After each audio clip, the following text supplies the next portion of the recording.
วันนี้ อยากจะพูดกันโดยหัวข้อว่าควรจะศึกษาพุทธศาสนาในฐานะอะไรโดยกลัวไปว่าท่านจะงงเพราะมันมีพุทธศาสนาหลายรูปแบบหรือว่าหลายสิบรูปแบบตามที่พูดกันอยู่แล้วก็ไม่รู้ว่าหัวใจของมันอยู่ที่ตรงไหนขอให้เราได้พูดกันในข้อที่ว่าควรจะศึกษาพุทธศาสนาในฐานะอะไรเป็นข้อแรก Today, I'd like to speak together on the topic of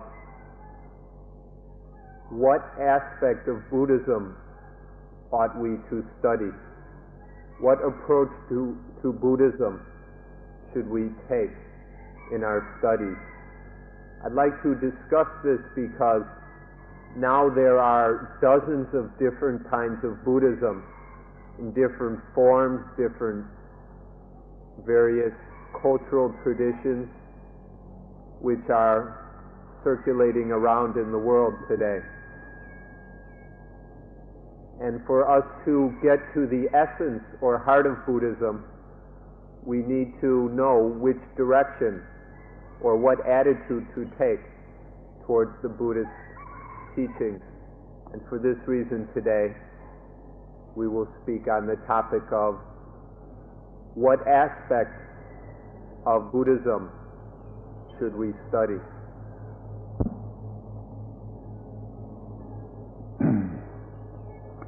เราจะศึกษาในฐานะ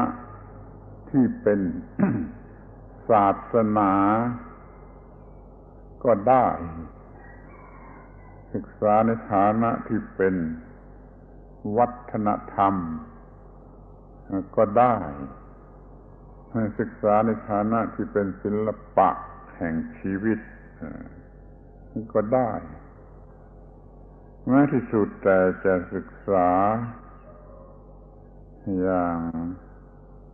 ฟิโลโซฟีก็ยังได้มันหลายแง่หลายมุมอย่างนี้ขอให้ท่านมองให้ถูกตรงที่ว่าในแง่ไหนที่เราจะได้รับประโยชน์มากที่สุด We can approach Buddhism as a religion, or we can come at it as a cultural thing or an aspect of culture. We can approach Buddhism as an art of living, or we can even look at Buddhism and study it as a philosophy. There are many, many different aspects or angles with which we can study Buddhism. We can approach it in many different directions. And so it is up to you to look at these different aspects closely and to find the approach which is truly useful and beneficial.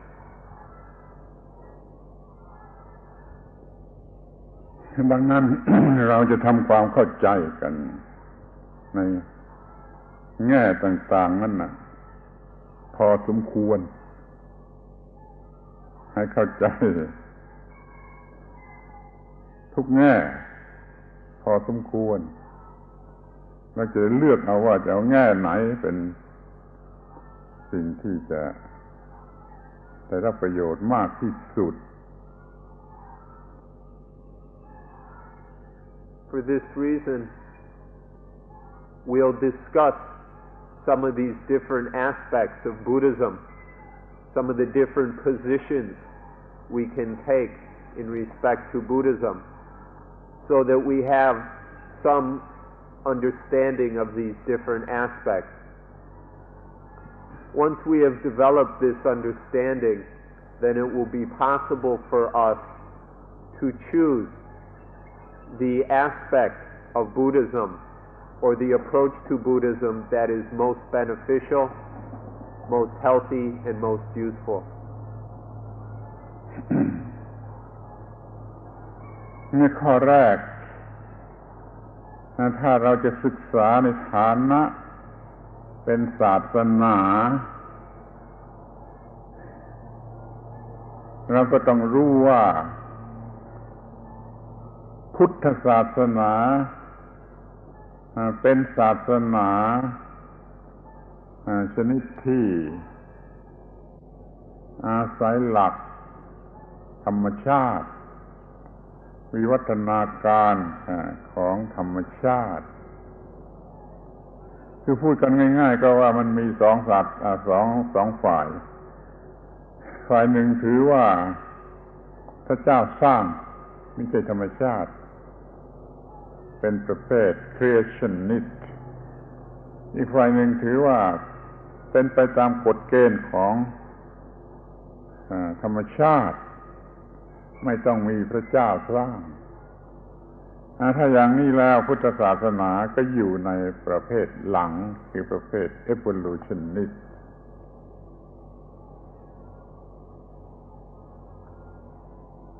If we discuss Buddhism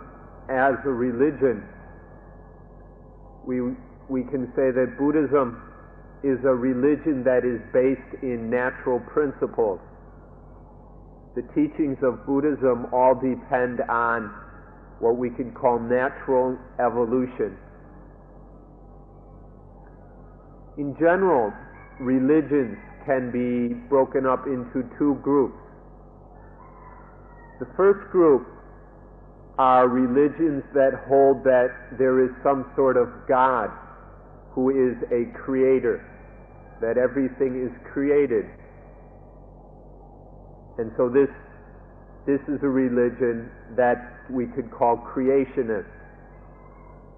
The second type of religion does not hold that there is some sort of God, but it holds that everything is natural and arises from within nature.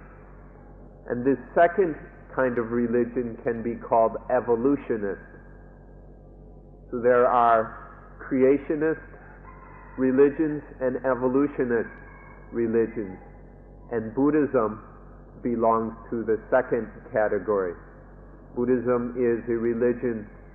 about natural evolution.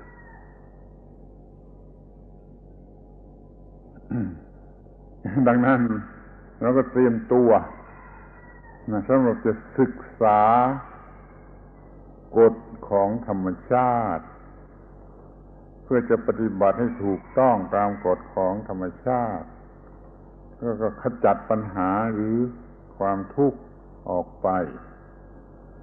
ไม่ต้องเตรียมตัวเพื่อจะอ้อนวอนพระเป็นเจ้าหรือสิ่งศักดิ์สิทธิ์เป็นต้นนี่ก็เป็นเหตุให้ท่านสามารถที่จะเตรียมตัวพร้อมเพื่อถูกจุดมุ่งหมายของพุทธศาสนาแล้ว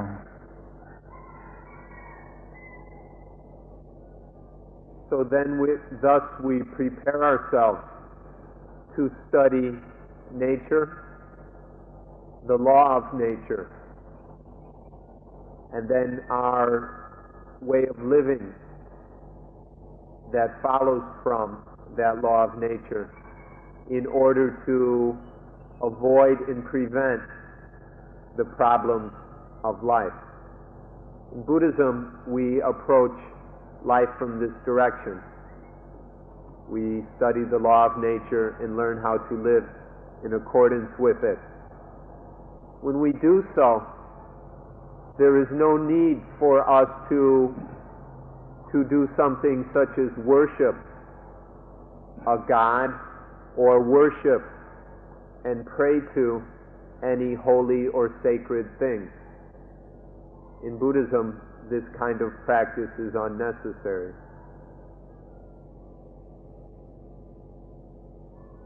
ทีนี้ก็มาถึงข้อที่สองในฐานะที่เป็นวัฒนธรรมพูดได้เลยว่าพุทธศาสนาเป็นยอดสุดยอดหรือหลังสุดของสิ่งที่เรียกว่าวัฒนธรรมมนุษย์ได้มีวัฒนธรรมทางวัตถุทางร่างกายมาถึงที่สุด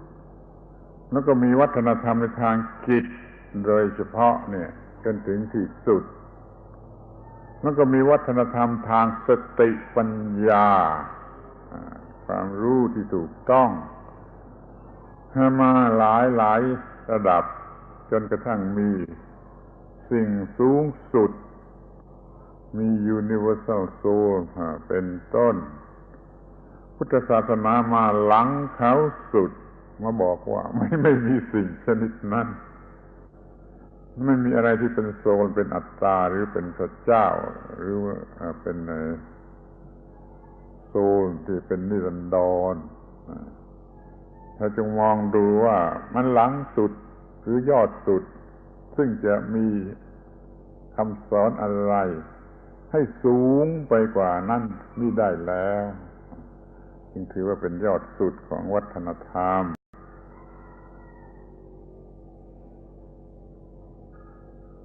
The second approach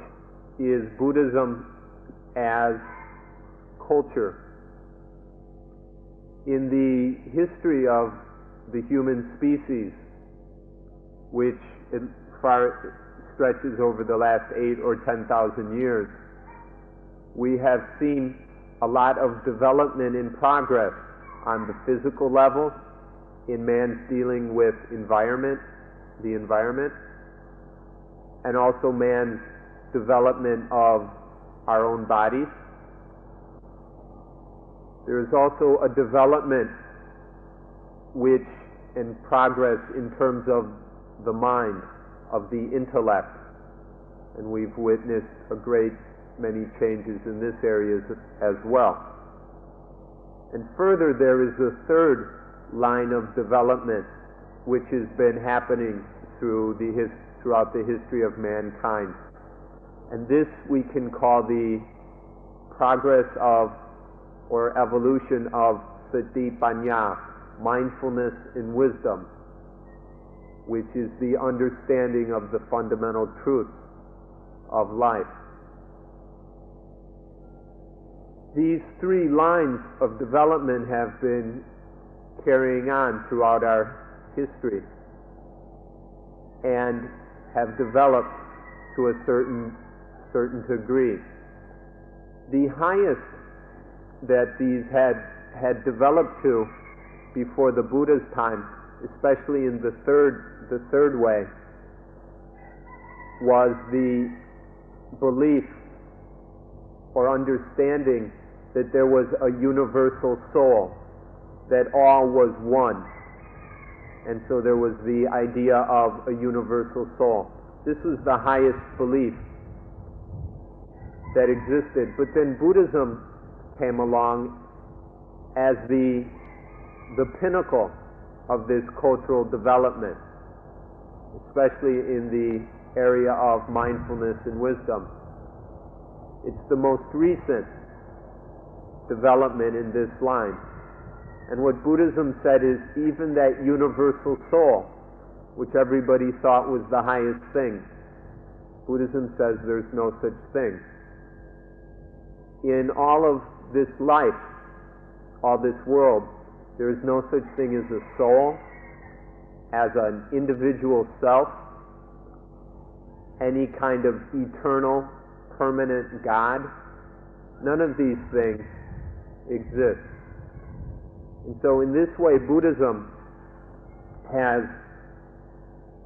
transcended all the previous developments in the spiritual line. And so this is why we say, as a culture, Buddhism is the pinnacle of cultural progress.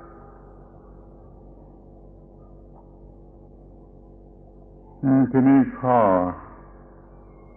ที่สาม เราจะพิจารณาดูกันในลักษณะที่เป็นอาร์ตทุกคนสนใจในสิ่งที่เรียกว่าอาร์ตแต่ขอให้รู้ถึงว่าไอ้อาร์ตนี่มันก็ยังมีทั้งทางฝ่ายวัตถุและฝ่ายจิตใจกระทั่งฝ่ายสติปัญญาเรารู้จักอาร์ตกันแต่ทางฝ่ายวัตถุแล้วก็สำหรับจะหลงไหลด้วยอาร์ตในพุทธศาสนานี่ก็มีต่างออกไปไม่เกี่ยวกับวัตถุไม่เกี่ยวกับจิตใจล้วนๆแต่เกี่ยวกับสติปัญญา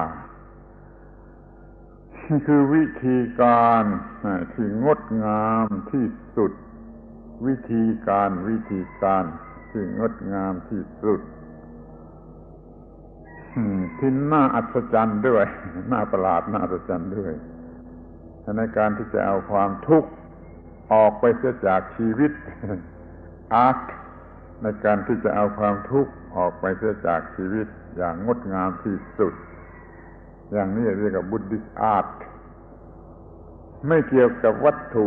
เหมือนอย่างที่พวกฝรั่งเขาชอบเรียกกันว่า art of Buddhist art หมายถึงวัตถุทั้งนั้นพระพุทธรูปบ้างอะไรบ้างสวยงามเหล่านี้นี่ไม่ใช่ art of Buddhism พระพุทธเจ้าไม่รู้จัก art อันนี้แต่ art อันหนึ่งที่ว่าวิธีการที่งดงามที่สุดที่จะเอาความทุกข์ออกไปจากชีวิตนี่คือ art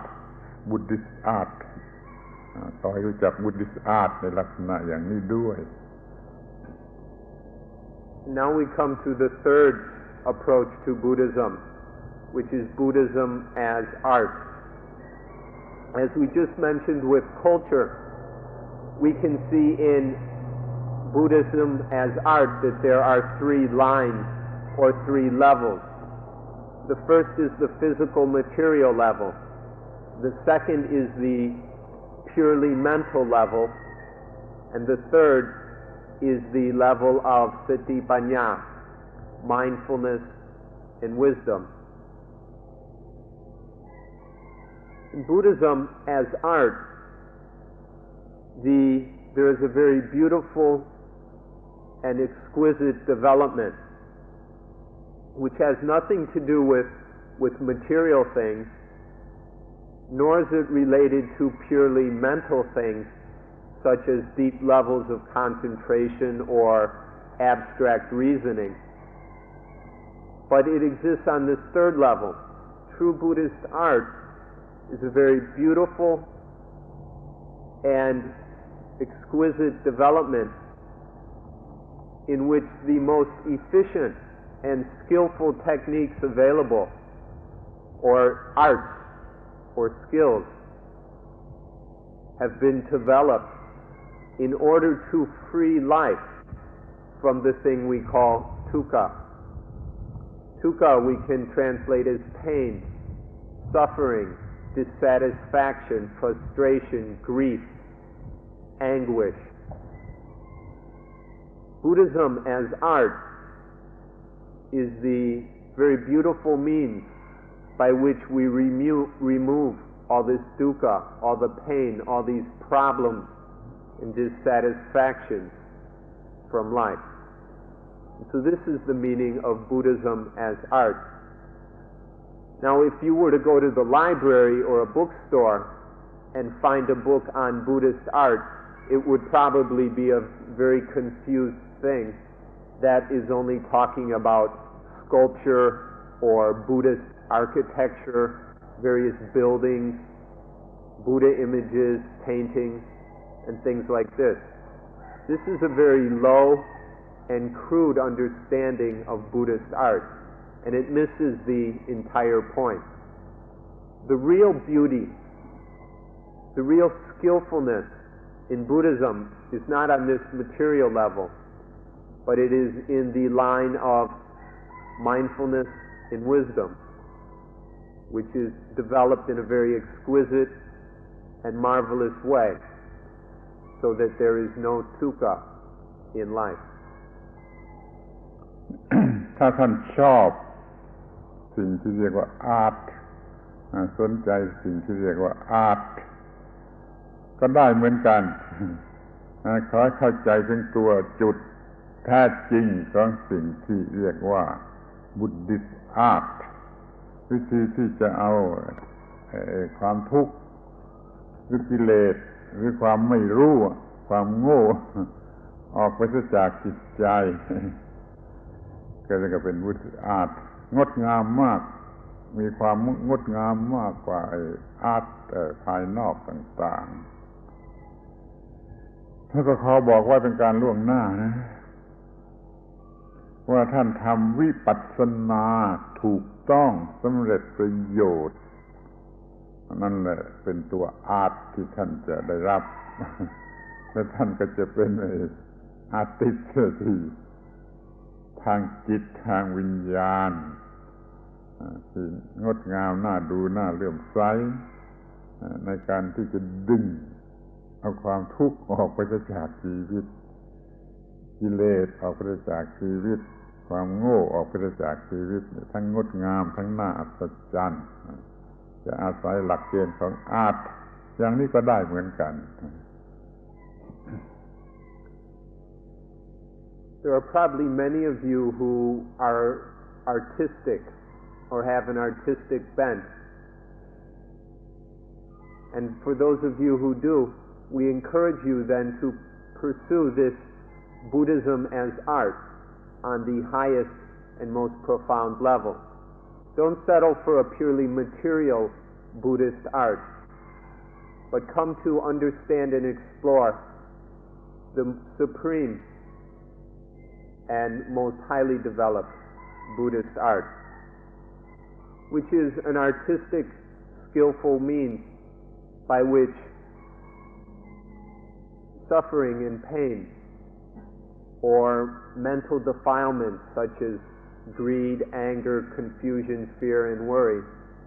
cloud the mind. Where these things, the suffering and these defilements, are removed from the mind, where the mind, the heart, is cleansed of these unnecessary things. Or we can say Buddhist art is the means by which, or the skills by which ignorance and stupidity are removed from the mind, where the mind drops its foolish misunderstanding and develops in wisdom. We'd like to say in advance that if you practice what is called vipassana, or insight, correctly and sufficiently, meaning that you don't latch onto a narrow understanding of vipassana that is associated with one specific technique or meditation practice or posture or time of the day.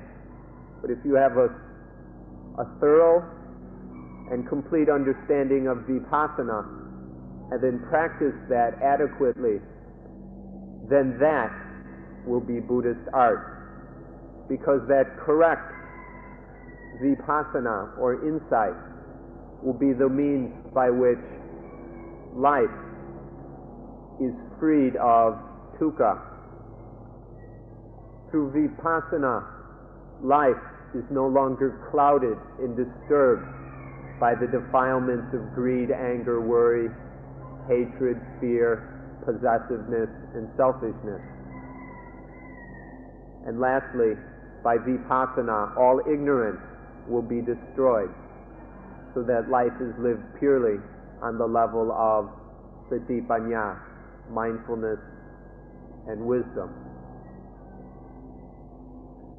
ทีนี้ก็มาถึงข้อที่สี่คือวิทยาศาสตร์ท่านอาจจะพอใจวิทยาศาสตร์หรือท่านอาจจะเป็นนักวิทยาศาสตร์อยู่บ้างแล้วเราก็จะพิจารณาพุทธศาสนาในแง่ของวิทยาศาสตร์คือโดยวิธีการหลักการอย่างกับว่าเป็นวิท ทยาศาสตร์คือเราจะต้องมีของจริงๆไม่ใช่สมมติฐานไม่ใช่ให้พจน์สิทธิ์แต่ต้องมีของจริงมาสำหรับการศึกษาค้นคว้าพิสูจน์ทดลองจนรู้จักมันดีว่ามันเป็นอย่างไรมันมีเหตุให้เกิดมาอย่างไรแล้วเราจะจัดการกับส่วนที่ไม่พึงปรารถนานั้นอย่างไรให้ได้สิ่งที่พึงปรารถนามาอย่างไรอย่างนี้เป็นวิธีการอย่างวิทยาศาสตร์พุทธศาสนามีพร้อมในหลักการอันนี้แล้วก็ต้องการอย่างยิ่งที่จะให้ท่านทั้งหลายจัดการกับธรรมะหรือพุทธศาสนาอย่างวิถีทางของวิทยาศาสตร์ถ้าอย่างนี้ท่านก็เป็นนักวิทยาศาสตร์ในพระพุทธศาสนาจะกำจัดความทุกข์หรือแก้ปัญหาต่างๆได้โดยวิธีการทางวิทยาศาสตร์ซึ่งโลกกำลังต้องการอย่างยิ่งนี่เรียกว่าดูกันในแง่ของวิทยาศาสตร์ Fourth, we'll look at Buddhism as science.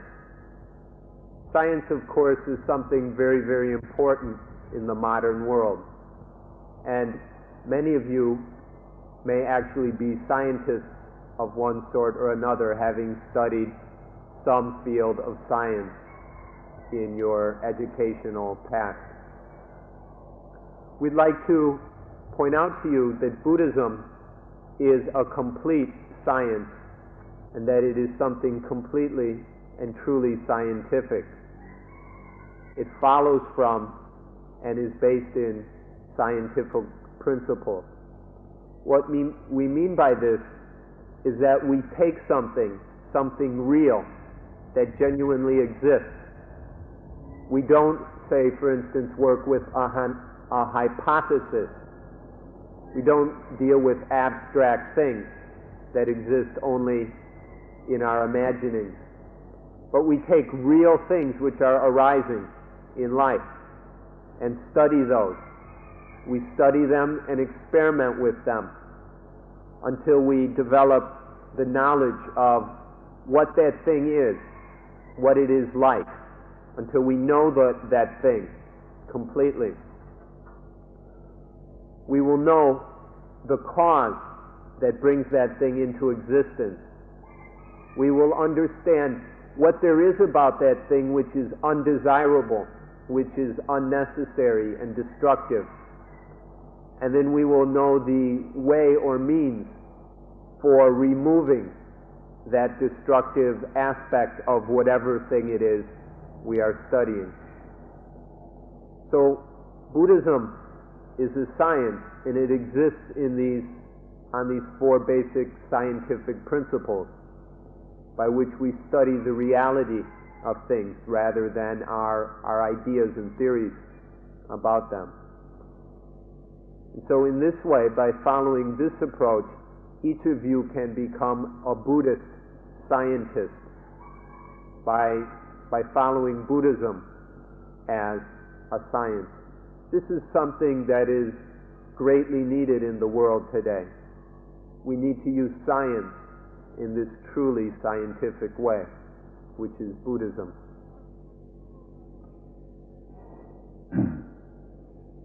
ที่นี่เราจะมองดูกันในฐานะที่เป็นสัจจะ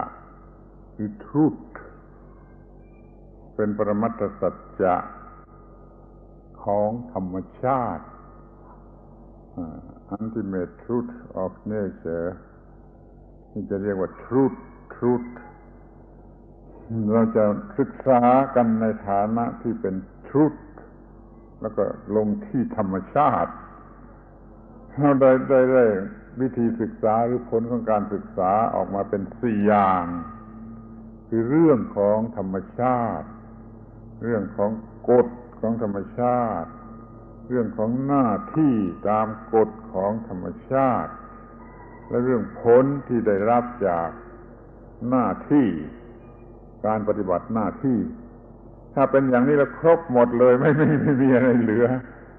ถ้าศึกษากันในแง่นี้แล้วก็จะ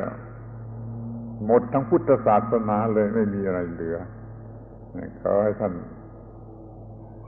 พยายามมองดูในแง่อย่างนี้บ้างให้พบtruth ที่เป็นหน้าที่ของท่านที่ถูกต้องตามกฎของธรรมชาติแล้วปฏิบัติดำรงชีวิตอยู่ในลักษณะอย่างนั้นก็ดับทุกข์ได้นี่เรียกศึกษาในฐานะที่เป็นtruth.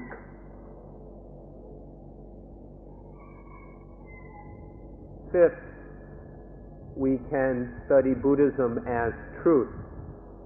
as the ultimate truth of nature. This means studying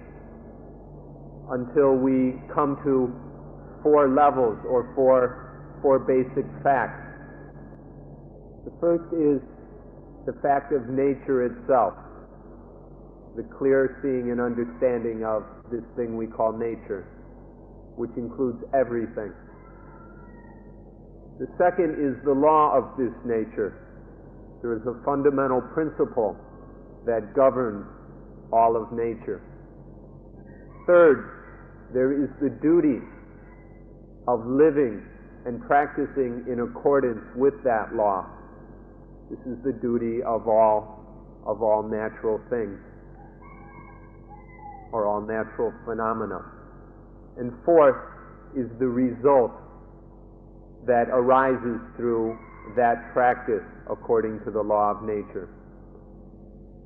These four facts will arise through studying Buddhism as the ultimate truth of nature. It's one truth, and we can see this one truth in these four aspects. The most important one of which is to see the duty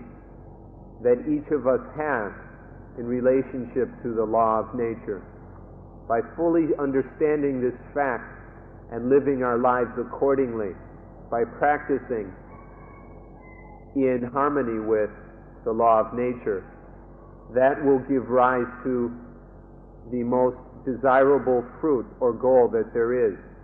in life, which is the end of dukkha, which is the elimination of all dissatisfaction, pain, conflict, and tension from human experience. ในNatural Truth ทั้งสี่ความหมายนั้น มีใจความสำคัญอยู่เพียงข้อเดียวว่ามันมีความเป็นเช่นนั้นเองธรรมชาติทั้งหลายก็มีความเป็นเช่นนั่นเอง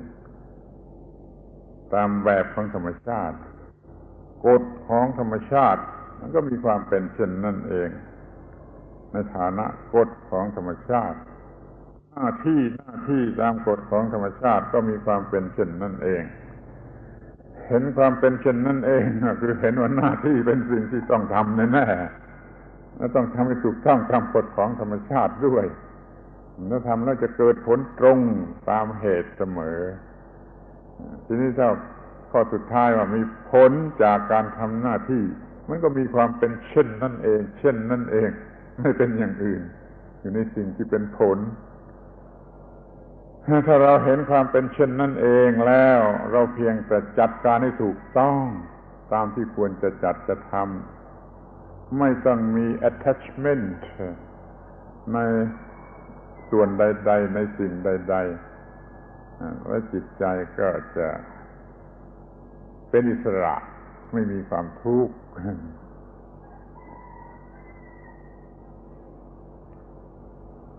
These four meanings of the ultimate truth of nature which we just listed can be summarized by one word, tathata, which is difficult to translate into English. But we can see that the first of these meanings, which is nature, the truth of nature, we can see that it is just that way. It's just the way it is. It doesn't exist in some other way. It can't be changed. You can't try and play around with it and make it into something different. It's just the way it is. The law of nature is just the way it is. It has a quality of being such like that. It doesn't exist in any other way except the way it is. The third, the duty according to the law of nature. It's just that way. You may have developed certain tendencies which would lead you to not want to live in that way. You may disagree, or you may have your own prejudices and desires, but that doesn't change the suchness of this duty. The duty is just like it is. You can't change it. It's just that. And so the wisest thing to do is to understand this duty and live accordingly. And the fourth, the fruits or benefits of practicing in line with this duty.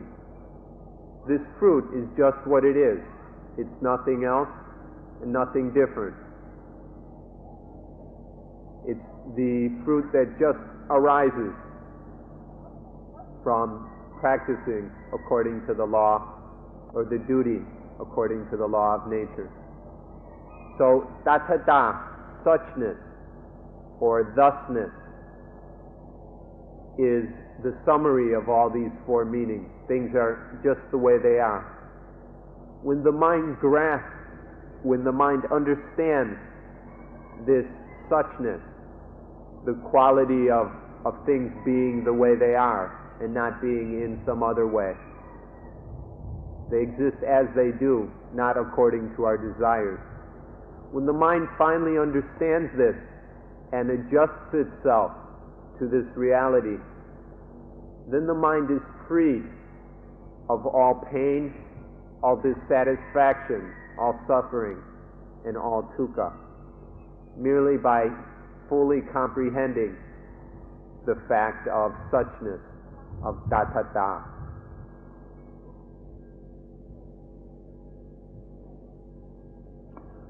ทีนี้ข้อที่ 6 จะมองกันในแง่ของศีลธรรม morality ซึ่งประกอบอยู่ด้วยเหตุผลของศีลธรรมคือ ethics ในพุทธศาสนานี่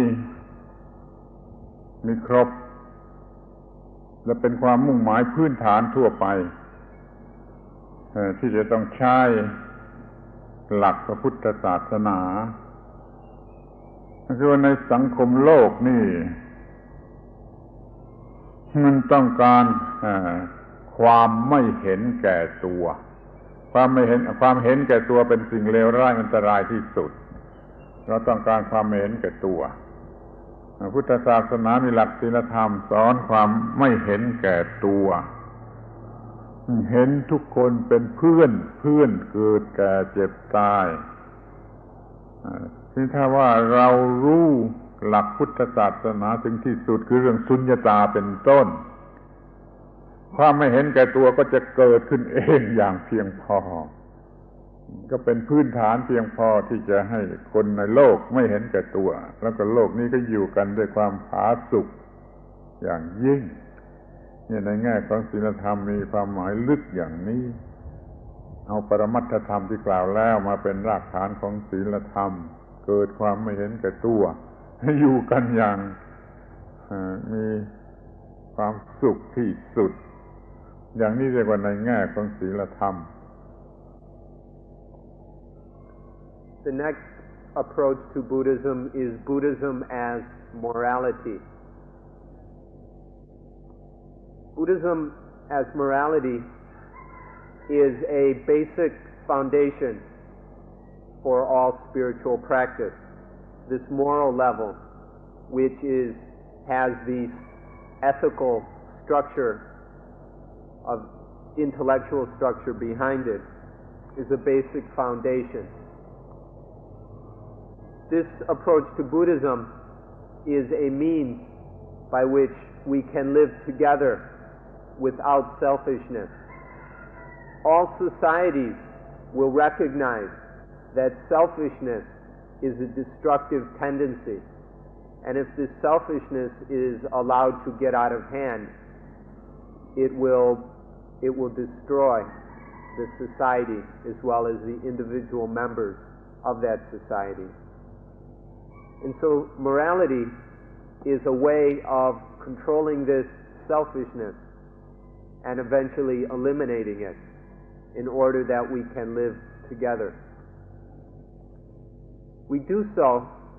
by understanding that we are all existing on this planet together as comrades in birth, illness, aging, and death. We share these things in common, these conditions of sentient existence. And so we recognize this commonality and strive to live selflessly. In Buddhism, we do this by drawing on the source of the essential and most central teaching of Buddhism. Morality is not itself the essential teaching of Buddhism. The essential teaching is about tathata, suchness, which we just mentioned, or about sunyata, voidness, the fact that all existence is void of anything that we could call a self or a soul, that there is nothing that we can legitimately call I or mine. These teachings or truth of tathata or sunyata is the essence of Buddhism. When this essential fact is understood, then morality will arise automatically. As soon as we begin to see that there's no self, then there no longer will be any selfishness, this egoistic orientation towards ourselves and for ourselves. This will drop away, and then there will be an automatic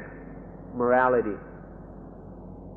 In this way, we can understand morality on the deepest, most profound level, instead of merely a set of rules which are foisted upon us by the government or by various authorities. Instead, we see that morality spontaneously arises out of an understanding of the deepest truth of life. ทีนี้ข้อที่ 7 ที่จะเป็นข้อสรุปของทุกข้อที่กล่าวมาแล้วก็ได้ขอให้ฟังให้ดีว่าจะศึกษาพุทธศาสนาในฐานะเป็นเครื่องมือหรือเป็นวิธีการหรือเทคนิคอะไรก็ตามที่จะออกมาเสียจากคุกแห่งชีวิตคุกแห่งชีวิต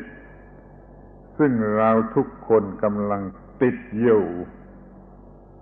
ข้อนี้ถ้าไม่มองเห็นว่าเรากำลังติดอยู่ในคุกแห่งชีวิตมันก็จะไม่จำเป็นล่ะ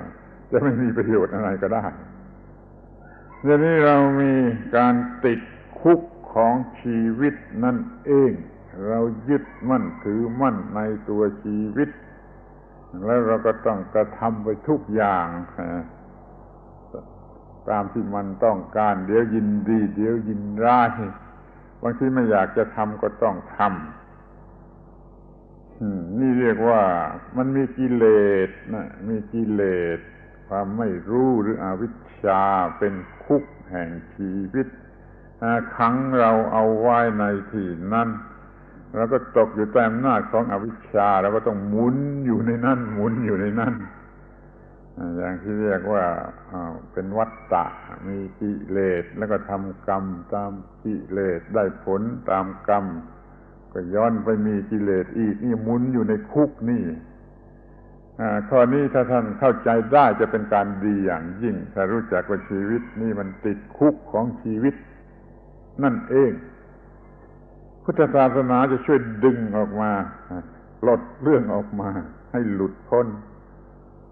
จากคุกแห่งชีวิตเรียกเป็นบาลีว่าวิมุตติวิมุตติแล้วแต่จะหาคำแปลที่เหมาะสมในภาษาอังกฤษวิมุตติหลุดพ้นออกมาเสียจากคุกแห่งชีวิตครั้นออกมาได้แล้วเราก็จะได้พบชีวิตใหม่คือชีวิตที่เย็นเย็น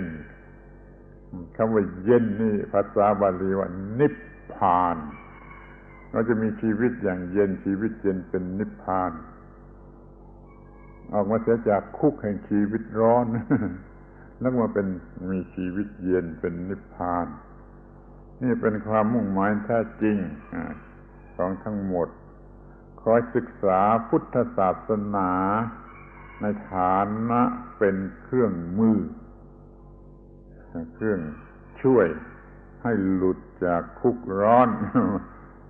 จากชีวิตร้อนมาสู่ชีวิตเย็นข้อสุดท้าย And the last approach towards Buddhism, which we'll mention today, can be taken as a summary of all the previous ones. So please listen carefully. The seventh aspect or approach to Buddhism is Buddhism as a tool. Buddhism as a tool to escape from the prison of life. Buddhism as a tool to release us from the prison of life. Now listen very carefully what we mean by the prison of life. All of us are living. Life is a reality. But because of misunderstanding, the foolish mind goes and attaches to life. It clings to it and identifies with life as I or as mine. Through this attachment, life is turned into a prison. It confines and constricts and entraps. And this is what we mean by the prison of life, the jail or penitentiary of life. Through the mind's habits of liking and disliking, of having preferences and prejudices, the mind is kept spinning around and round within this prison of life. And in this spinning, there is no true peace or rest. There is nothing but endless agitation and hunger. And so it's through this attachment that life is turned into a prison, which is hot and confining. But Buddhism is a tool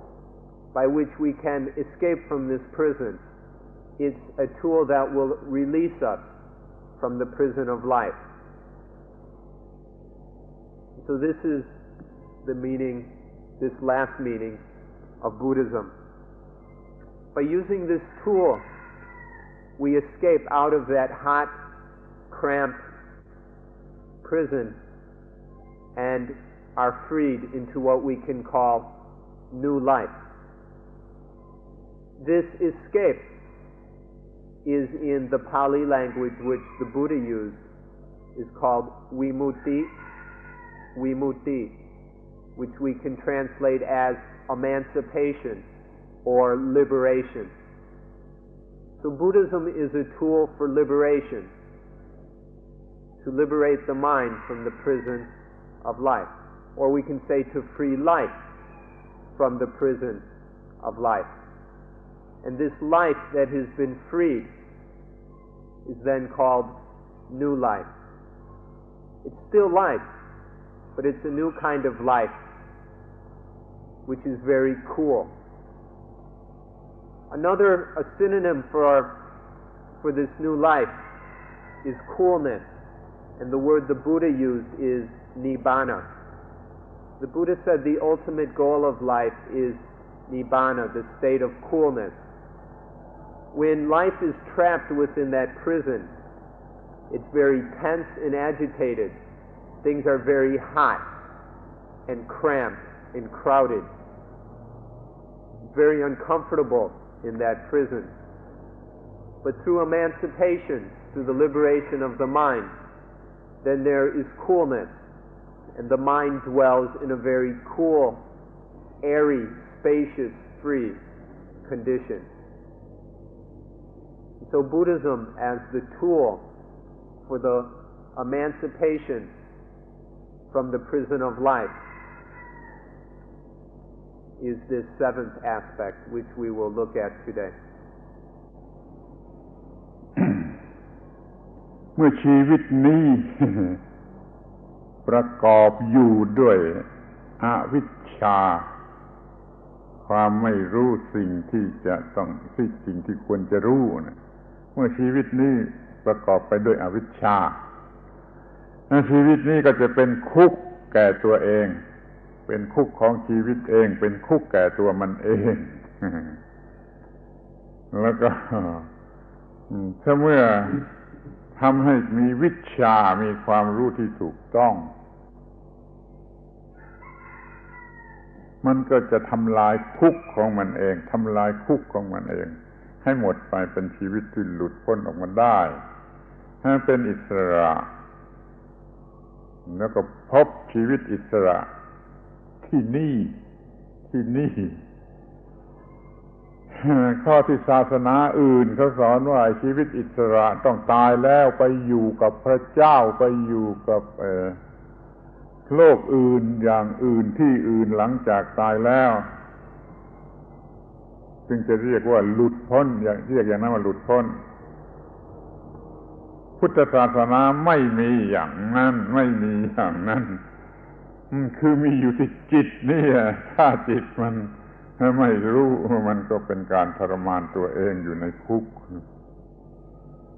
เมื่อมันรู้มันหลุดพ้นมันก็ออกจากคุก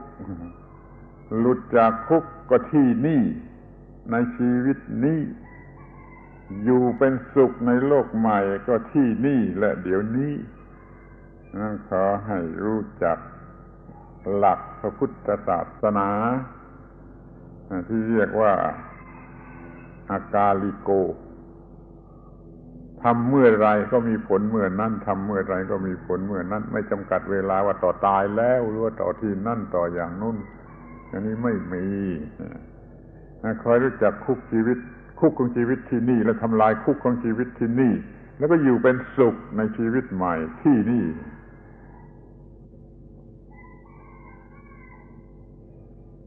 Now those of you who haven't noticed this prison which your mind has created,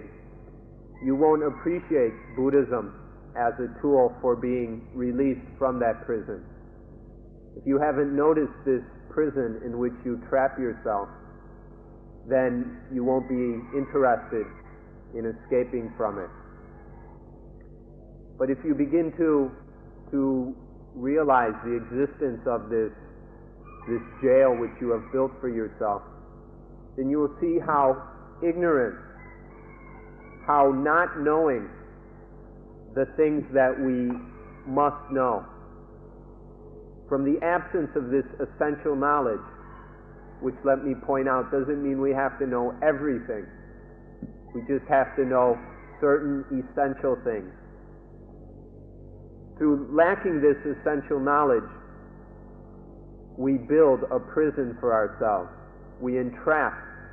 ourselves with our egoistic attachments to life. And this builds a prison. But through applying and using the tool that leads to the escape from this prison, the mind will develop knowledge and wisdom. Knowledge that is essential, not superfluous. And when this knowledge is sufficient and complete, sufficiently complete, then that prison will be destroyed. As soon as there is adequate knowledge and wisdom, that prison will disappear of itself. Note very carefully that what we're talking about is a freeing of the mind, a destruction of this prison of life that happens right here and now. We're talking about this life. Some other religions and philosophies will go and talk about some final liberation which takes place after the death of the body, in which the body dies and the soul or something goes to heaven, or it goes to live with some god or some eternal ego, or who knows what. All of these kind of beliefs that liberation only happens after the body dies, or maybe after the body dies many, many times. This is not Buddhism. Buddhism is teaching that whenever there is correct practice, the result of that practice will be right then and there. If right now we live correctly, then the fruit of that is now. We're not storing up brownie points for some future existence. But if we live correctly now, with wisdom now, then the result of that will be experienced right here and now. This is the most important principle of Buddhism. It's called agaligo. It means that the results of practice are not limited in time. It's not that if you do this, then in 5 years you'll get your lollipop. There's no appointment book for these results, but it happens here and now. It is not governed or trapped by time. So the release from this prison arises automatically when there is sufficient knowledge, and then the mind can be released right here in this life. So we don't even have to get off on the subject of future lives. We're only talking about the present reality. This is where we are, and this is what we can work with. So by understanding this present reality wisely, then the mind can be freed from it, and there will be no dukkha, no suffering or unsatisfactoriness within this reality. ที่นี่มีแถมเป็นข้อที่8ข้อที่8ซึ่งทำให้เกิดปัญหา ข้อนี้ก็คือสิ่งที่เรียกกันว่าปรัชญาหรือที่เรียกกันในภาษาไทยว่าปรัชญาซึ่งไม่ถูกเรียกไม่ถูกซึ่งเรียกในภาษาอังกฤษว่า philosophy ท่านขอใช้คำว่าฝรั่งทั้งยุโรปทั้งอเมริกา เข้าใจว่าพุทธศาสนาเป็น philosophy แล้วก็เขียนหนังสือมากมายมหาศาลพุทธศาสนาเป็น philosophy แล้วก็ศึกษาพุทธศาสนาอย่าง philosophy อย่างนี้ขอบอกว่าเป็นความล้มเหลวไม่มีประโยชน์อะไรไม่มีประโยชน์อะไรพุทธศาสนาไม่ใช่ philosophy มันเป็นวิทยาศาสตร์อย่างที่เราพูดมาแล้วเมื่อกี้อย่างน้อยที่สุดก็จะเห็นได้ว่าพุทธศาสนานี่ไม่ต้องการหลักใช้สมมติฐานไม่ต้องมีhypothesisเหมือน philosophy แต่ต้องเอาตัวจริงของจริงที่รู้สึกอยู่ในใจที่กำลังมีอยู่ในใจมาเป็นตัวสำหรับศึกษาสำหรับจัดการลงไปแล้วก็มาดูกันอย่างตรงๆเห็นความจริงที่นั่นไม่มีการคำนวณไม่มี speculation โดยวิธี deduction induction ไม่มีทั้งนั้นเลยรวมทั้งว่าไม่มีวิธีอย่าง logical way of speculation เนี่ยก็ไม่ต้องมีพุทธศาสนาไม่ใช่ philosophy อย่าเอาวิธีการอย่างฟิโลโซฟีมาใช้เพื่อศึกษาพุทธศาสนามันเป็นไปไม่ได้แต่มันก็ห้ามไม่ได้ถ้าใครคนใดคนหนึ่งเขาจะเอาพุทธศาสนาไปพูดไปอธิบายอย่างวิธีของฟิโลโซฟีเขาก็ทำได้แต่จะไม่มีประโยชน์อะไรจะไม่มี conclusion ที่ถูกต้องได้จะไม่มีมติสุดท้ายที่ถูกต้องหรือดับทุกข์ได้มันไม่ใช่ฟิโลโซฟีมันไม่ใช่วิธีการคิดอย่างลอจิกไม่มี speculation ใดๆถ้าท่านเคยสนใจหรือเคยเชื่อว่าเป็นฟิโลโซฟีก็เขาบอกว่าจะไม่มีประโยชน์อะไรแก่ท่านทำได้แต่เพียงพูดกันไม่รู้จักจบจักสิ้นไม่มีประโยชน์อะไรเนี่ยเขาบอกว่าพุทธศาสนาไม่ใช่ฟิโลโซฟีเป็นข้อสุดท้าย We'd like to give you a special added bonus,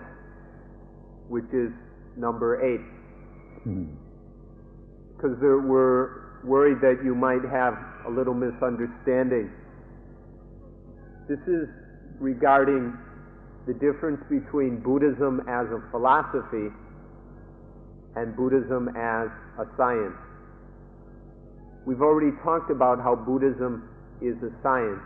and is completely scientific in every respect. But we'd like to respond to the common misunderstanding of many Europeans and North Americans, or Farang, as is said in Thai. All these Farang go and write books about Buddhism as a philosophy. And you can read many books about Buddhism as philosophy or Buddhist philosophy. And without exception, all of these guys have missed the point. When we approach Buddhism as philosophy, we are not using it properly. It's like using a fork to eat soup. You won't receive any benefit from doing it. It won't be successful, and you won't accomplish your goal.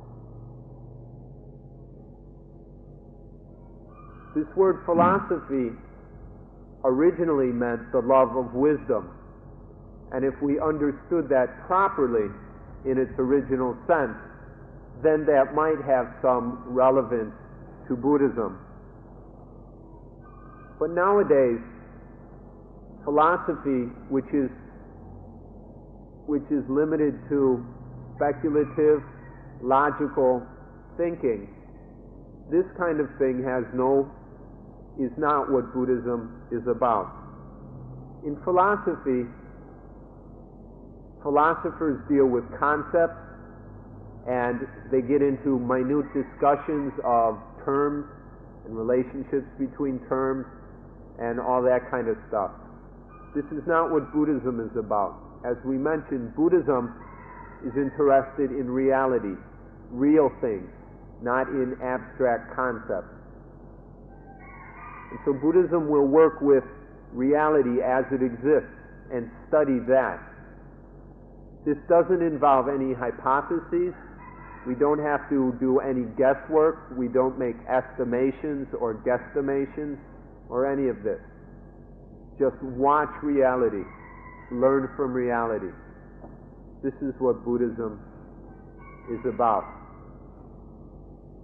It's possible to turn Buddhism into a philosophy, but then you've destroyed its essence, and you'll receive no benefit from it. You'll just get yourself caught up in all kinds of intellectual games, which will get you nowhere. You can do that if you want, if it's fun. But if you're really interested in learning the truth, then use Buddhism as a science. Work with reality. Study the reality of dukkha and learn the way of removing dukkha from human experience or from all experience. This is what Buddhism is truly about. ความจริง คือข้อเท็จจริงอันนี้ท่านจะเห็นได้เองในเมื่อท่านได้ทำวิปัสสนามาอย่างถูกต้องเข้าใจอย่างถูกต้องได้ผลอย่างถูกต้องท่านจะเห็นได้เองว่าพุทธศาสนาไม่ใช่ฟิโลโซฟีวิธีการของวิปัสสนานั่นมันก็ทำจิตให้เหมาะที่จะดูแล้วก็ดูแล้วก็เห็นแล้วก็ตามที่เป็นจริงไม่มี speculation ถ้าท่านทำวิปัสสนาสำเร็จแล้วก็สังเกตดูจะเห็นได้เองว่าวิธีปฏิบัติพุทธศาสนาในฐานะที่เป็นอาร์ตหรือเป็นอะไรก็ตามไม่มีทางที่จะเป็นฟิโลโซฟีข้อนี้จะประจักษ์แก่ท่านเองเมื่อท่านทำวิปัสสนาสำเร็จ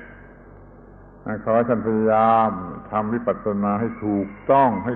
งตามหลักของวิปัสสนาแล้วก็ประสบผลอย่างถูกต้องของวิปัสสนาแล้วท่านจะมองเห็นได้เองว่ามันไม่ใช่วิธีของฟิโลโซฟี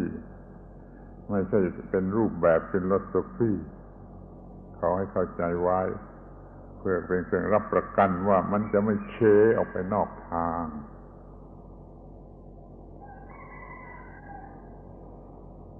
You'll realize this truth that we just pointed out, the difference between abstract speculative philosophy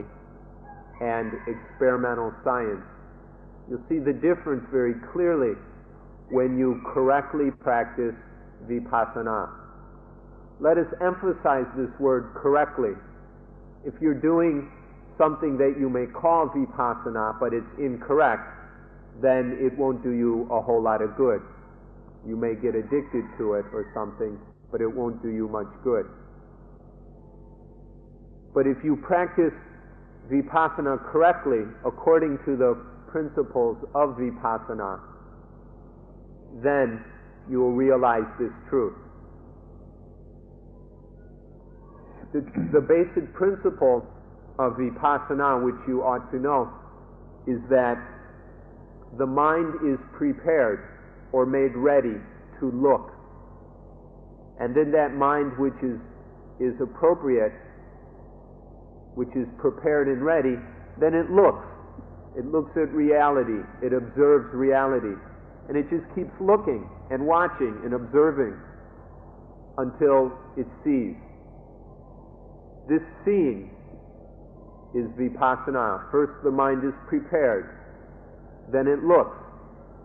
and then it sees clearly. This clear seeing or insight is vipassana. It does not involve any thinking. The seeing is not thinking. It's not speculation. It's not rational, intellectual thought. Just seeing. This is vipassana. And let us point out that it's not limited to a certain time or a certain place. It's not limited to the way you're sitting or to being in a special building or in a special environment or anything like this. Vipassana is just that activity of the mind that clearly penetrates to the reality of things. When this vipassana is taking place correctly, when you understand vipassana correctly and put it into practice according to that correct understanding, then you will understand these truths automatically.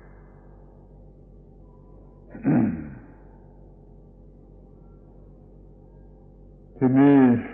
ก็จะได้ดูกันต่อไปถึงการที่เราจะศึกษาพุทธศาสนาวิธีการสอนวิธีการเรียนวิธีการศึกษาพุทธศาสนาในฐานะที่เป็นศาสนาในฐานะที่เป็นศาสนาเนี่ยมันก็ยังมีหลายรูปแบบที่ท่านได้เห็นได้ผ่านมาแล้วก็มีหลายรูปแบบ คือพุทธศาสนาอย่างเถรวาทพุทธศาสนาอย่างมหายานพุทธศาสนาอย่างเซน เป็นต้นจนท่านไม่รู้จะเอาพุทธศาสนาไหนเป็นพุทธศาสนาที่ถูกต้อง ในอย่างเถรวาทก็แบ่งเป็นหลายชนิดซึ่งท่านจะได้ยินว่าพุทธศาสนา Buddhism in Thailand Buddhism in Burma Buddhism in Ceylon อย่างนี้หรือ Buddhism in China in Japan ก็หลายพุทธศาสนาอยู่แล้วพุทธศาสนาอย่างมหายานก็มีอย่างทิเบตที่กำลังมีชื่อเสียงจีนญี่ปุ่นแต่แม้พุทธศาสนาอย่างทิเบตนี่ยังมีหลายนิกายเป็น subdivision เป็นมันตรยานเป็นวัชรยานเป็นอารยานในจีนในญี่ปุ่นก็เหมือนกันไม่ศึกษาอย่างเซนก็มีเซนแบบนี้เซนแบบนี้โซโตเซนอะไรเซนหลายเซนจนท่านไม่รู้ว่าอันไหนมันจะช่วยได้นะแล้วท่านจะศึกษาไว้มันหลายสิบแบบนี่ก็คือปัญหาที่จะต้องเข้าใจนี่ก็คือปัญหาที่จะต้องเข้าใจไว้ว่าเป็นอย่างไร Now we'd like to look at a problem that many of you have probably encountered already. If you've been traveling around Asia or have had any previous interest in Buddhism, then you've come across all the very different forms of Buddhism. If we look at Buddhism as religion, then we'll get confused by the fact that there are all these different sects and denominations and schools of Buddhism. There are more than you can count, and scholars have a lot of trouble classifying them. There's Theravada Buddhism, or the southern school of Buddhism. There's Mahayana Buddhism, the northern school. And then there's Zen Buddhism. There's all these different kinds of Buddhism, and we can get ourselves into a lot of headaches trying to sort out which is the real Buddhism. If we go to the library, that's not much help. We'll find books on Buddhism in Thailand, Buddhism in Burma, Buddhism in Sri Lanka, Buddhism in Japan, Buddhism in Korea, Buddhism in China, Buddhism in Tibet, and now even Buddhism in England, Buddhism in Australia, and Buddhism in America.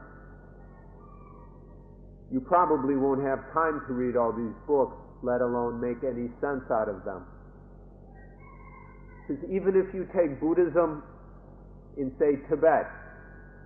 there are still many different schools and subsects of these different Tibetan Buddhism. And in Thailand, Theravada Buddhism takes a variety of forms. And even Zen Buddhism, which is supposed to be very simple,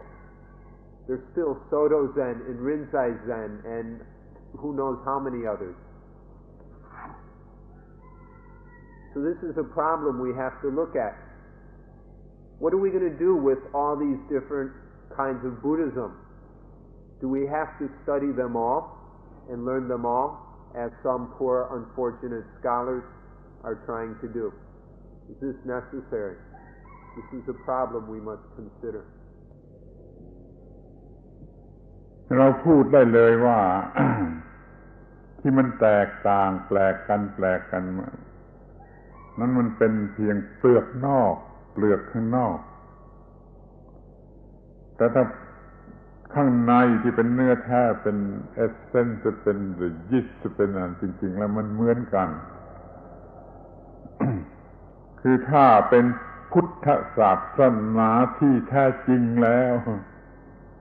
จะต้องสอนเรื่องการทำลายความยึดมั่นถือมั่นในชีวิตสอนการทำลายความยึดมั่นถือมั่นในชีวิต นี่อย่างเดียวกันทั้งนั้นเลยมันมุ่งใจความมันอย่างเดียวกันแต่ที่มันต่างกันวิธีสอนหรือเปลือกนอกถ้าสอนแก่คนโง่จะต้องสอนอย่างไรถ้าสอนแก่คนไม่ค่อยจะโง่ครึ่งเดียวจะสอนอย่างไรถ้าสอนแก่คนไม่ฉลาดถ้าสอนแก่คนฉลาดหรือฉลาดน้อยหรือฉลาดมากจะสอนอย่างไรอันนี้เป็นเหตุให้เกิดวิธีสอนวิธีบอกกล่าวกันเป็นหลายอย่างขึ้นมามันจึงมีพุทธศาสนาหลายรูปแบบเช่นพุทธศาสนาอย่างเซนนี่ไปสอนคนโง่คงไม่ได้ถ้าพุทธศาสนาอย่างมหายานเขาขยายมากออกกว้างออกไปจนสอนแก่คนโง่ที่สุดก็ได้ถ้าภาวนาอย่างนี้ภาวนาอย่างนี้ภาวนาอย่างนี้ได้ 80,000 ครั้งแล้วก็ไปอยู่สุขาวดีกับพระพุทธเจ้ามิตาภะนั่นคนโง่ที่สุดในโลกกี่คนก็รับได้มันก็เป็นแบบหนึ่งขึ้นมาอย่างนี้พุทธศาสนาอย่างเถรวาทก็เคร่งครัดในทางคำพูดเดิมแท้ในของพระพุทธเจ้ามากเกินไปจนไม่ได้ดูว่าใครจะเข้าใจหรือไม่เข้าใจส่วนเถรวาทก็มาพิจารณาดูว่าจะแยกสอนเป็นอย่างไรอธิบายออกไปอย่างไรจึงจะเข้าใจด้วยเหตุนี้มันจึงเกิดพุทธศาสนาขึ้นหลายแบบหรือหลายสิบแบบจนท่านงงไปหมดไม่รู้จะศึกษาอะไรแต่นั้นพยายามให้เข้าถึงหัวใจอย่างที่เรากำลังจะพูดนี่มันจะมีแต่เพียงเรื่องเดียว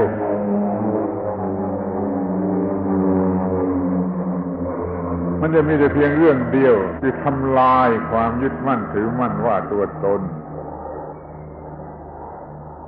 ทีนี้อีกอย่างหนึ่งขอให้เข้าใจว่ามันจำเป็นเหมือนกันเมื่อไปถึงทิเบตมันก็ไปกระทบวัฒนธรรมทิเบตมันก็ต้องปรับปรุงให้เข้ากันได้เพราะจึงผนวกไอ้ลัทธิเก่าแก่ของทิเบตเข้าไปในพุทธศาสนาก็มีพุทธศาสนาอย่างทิเบตถ้าไปเมืองจีนก็มีวัฒนธรรมจีนก็ไปผสมด้วยก็เกิดพุทธศาสนาอย่างจีนแม้มาเมืองไทยเนี่ยก็มีวัฒนธรรมไทยเก่าแก่ผสมเข้าไปด้วยไอ้รูปเปลือกนอกมันจึงเปลี่ยนไปรูปร่างข้างนอกมันจึงเปลี่ยนไปได้หลายแบบหลายสิบแบบจนท่านทั้งหลายไม่รู้ว่าจะศึกษาอะไรที่นี่ขอให้เข้าใจกันใช่ไหมว่าศึกษาถึงหัวใจของมันทุกรูปแบบมันจะพบว่าเหมือนกันคือทำลายความยึดมั่นถือมั่นในชีวิตออกมาเสียจากคุกแห่งชีวิตให้ได้แล้วก็ใช้ได้ขอให้เข้าใจความวันนี้ไว้เป็นพื้นฐานเถิดจะมีประโยชน์มากพูดได้เลยว่าศึกษาเพียงแบบเดียวก็พอแต่เข้าถึงหัวใจสุดลึกจนออกมาจากคุกของชีวิตได้นั่นก็พอไม่ต้องศึกษาทั้งทุกแบบหรอกแต่ว่าบางแบบมันศึกษายากบางแบบมันศึกษาเข้าใจถึงหัวใจยากเพราะมันมีเปลือกมากเกินไปเอาละจะมีเปลือกมากหรือเปลือกน้อยก็ตามใจศึกษาเข้าถึงหัวใจชั้นในแล้วก็พอไม่ต้องศึกษาทุกแบบ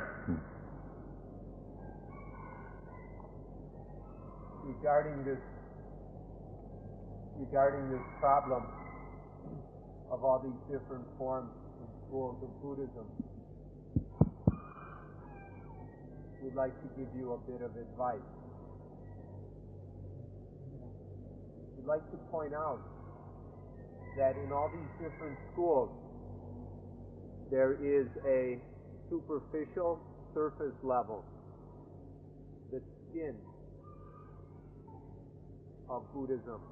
or of the various forms of Buddhism. But within each of these forms, there is a pure essence, which we can call the heart of Buddhism. And we can say that in every one of these different forms, any form that is truly Buddhist will have the same essential heart. All these different forms have the same heart, or meat, or flesh, and are only different on the surface, on the superficial level. So our advice is to go beyond that surface level and get to the heart of Buddhism. This essential core of every form of Buddhism is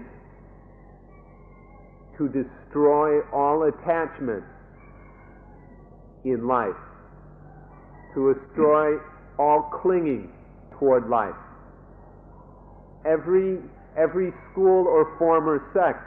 that is truly Buddhist will have as its aim and goal the destruction of all attachment, clinging and grasping to life. So, if we take this as our basic principle, we'll begin to see what we need to do. We can look at all these different schools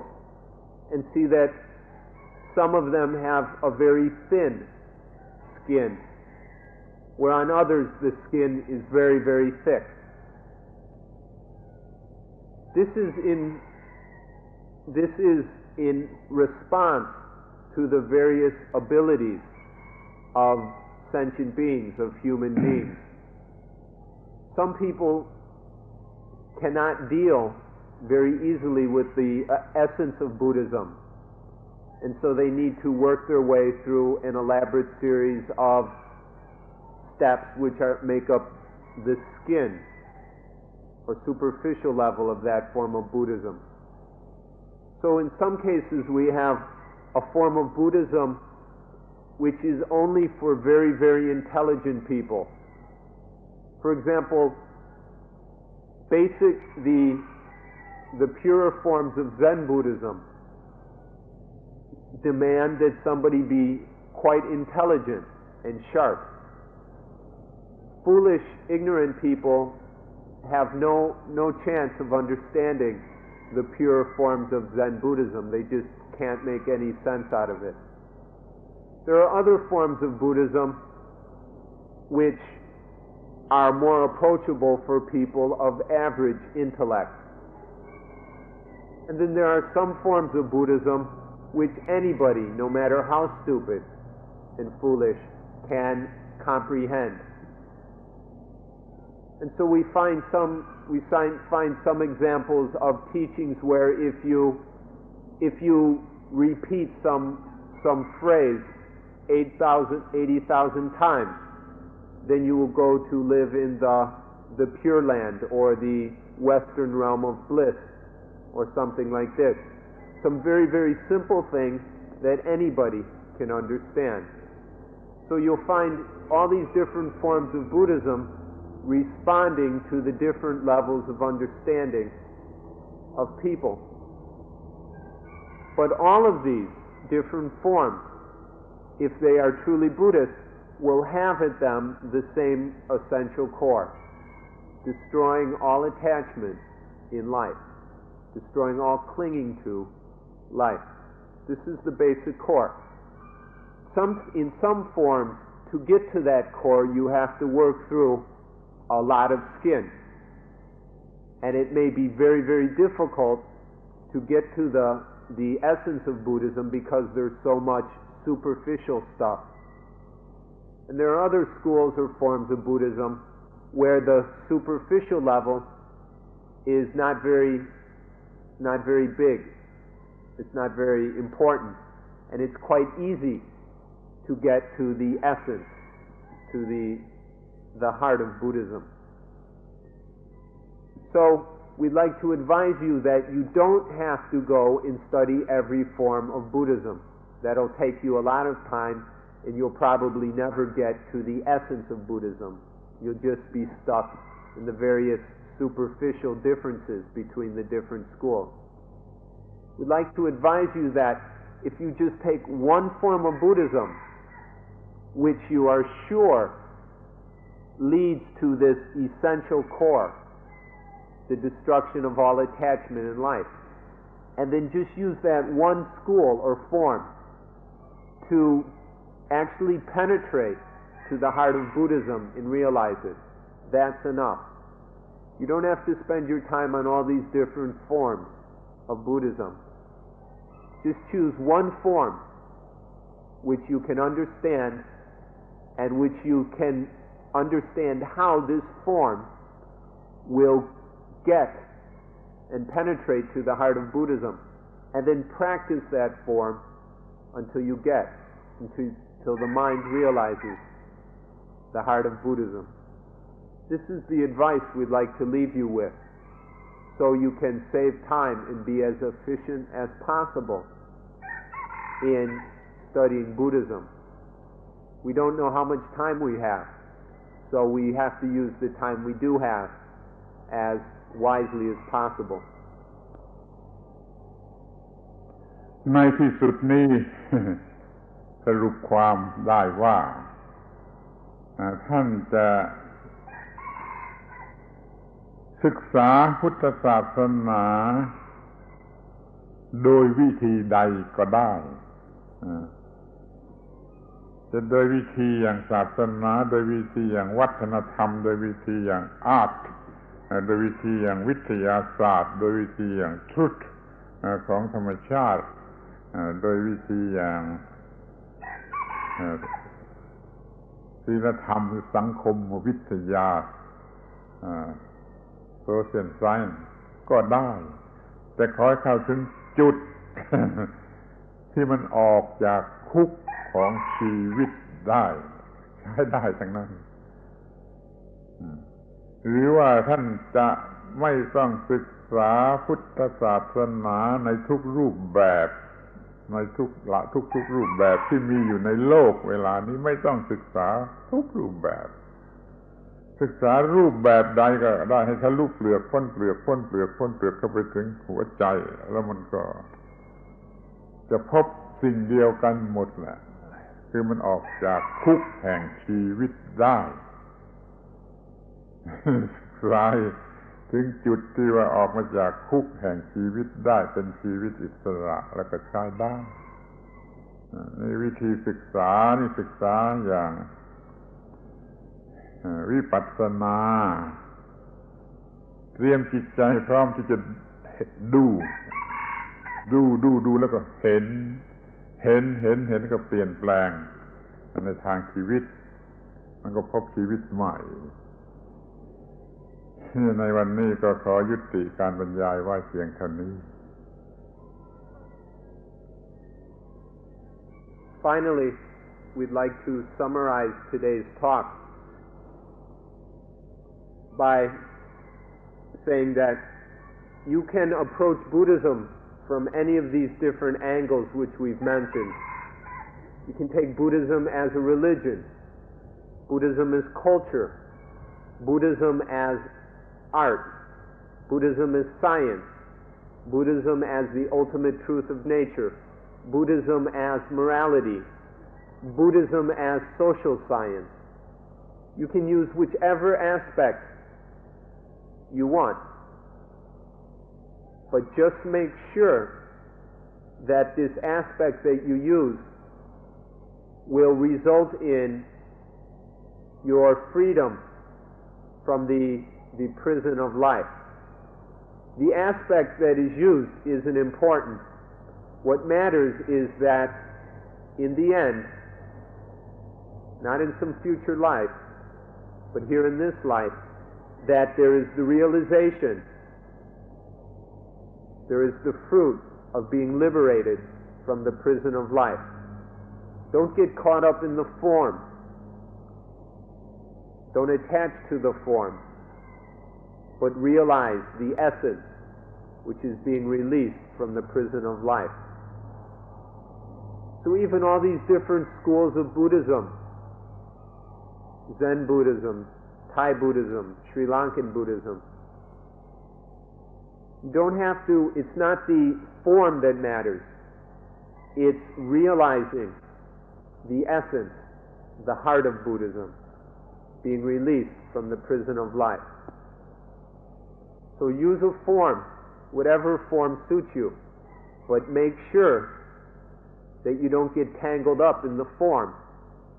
but you skillfully and wisely use that form, that school, that convention, whatever it is, to realize the emancipation from the prison of life. Then the mind will be free. It will no longer be disturbed by any unsatisfactoriness, pain, or dukkha.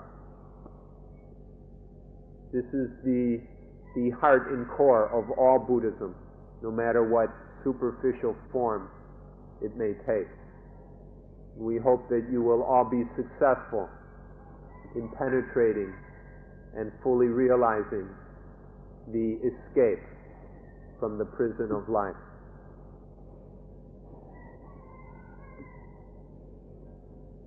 One need job. And for today, this ends our talk. We'll see you tomorrow.